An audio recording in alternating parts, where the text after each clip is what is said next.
OK，我们现在要让这个弹跳的球呢增加变形的效果啊，例如说，当这个球撞到地板的时候，它会变扁；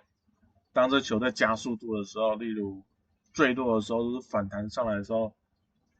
它因为有加速度，所以它会看起来是拉长的一个效果。那我们会夸张这个效果，让观众能够看得出来，然后所以它看起来会有卡通的感觉，或者是它看起来像是一个小皮球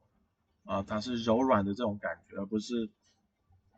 像现在就硬邦邦的，它好像没有跟地板发生关系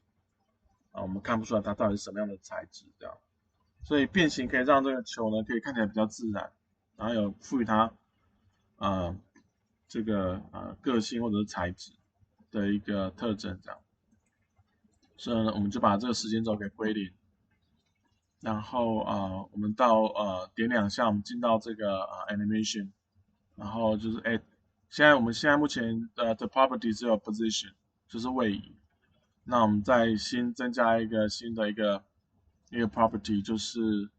transform 底下的 scale 也是加进来。然后也是这样，就是我们回到 curves 的地方，我们按 F 键，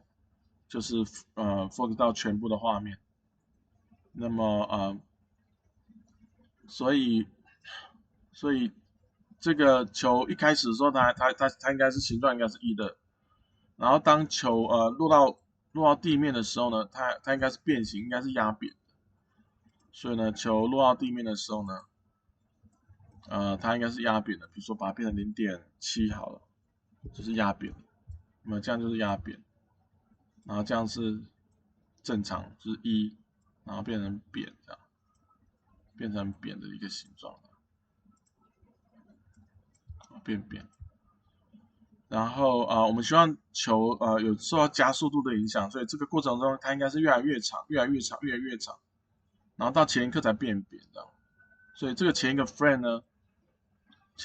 我们希望它能够拉长，比如说拉长1.3，来我们按一下 F 让它拉长。所以这个我们把它做一下 broken， 因为它跟加速度一样，它速度越来越快，所以它应该变形应该越来越拉长，所以它这个变形的量应该跟加速度的这个线条应该是一致的，就是它是有一个曲线这样。我们按一下 F 键，所以我们刚才已经设定过 broken， 所以这两边它可以这样就是 broken 的效果。OK， 所以它就是有这种一开始是圆，然后加速度越来越快，它逐渐的拉长，然后到最后一个 frame 的时候呢，它被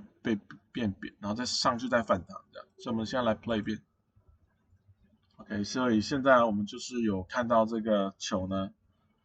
scratch and stretch 的一个效果。来，我们先来储存一下这个动画，我们来在 game 里面来做 play。OK， 你可以发现说，在 game 里面呢是这个摄影机，我们所看到的视角是这个摄影机的视角。那么我们希望这个摄影机的视角跟我们在场景里面的 view 呢视角是一致的比如说我们想要在这个范围内可以看得到，而且稍微近一点在这个范围，那么我们就是跟电脑讲说，我们选取这个摄影机，请这个摄影机呢能够跟这个 view 呢能 align 能够对齐这样，所以我们就是对齐。好，我们现在也这样储存，我们再按一下 play。所以现在摄影机它的视角已经跟我们的这个view 是一致的了，所以这个就是弹跳的球的动画，弹跳球的动画。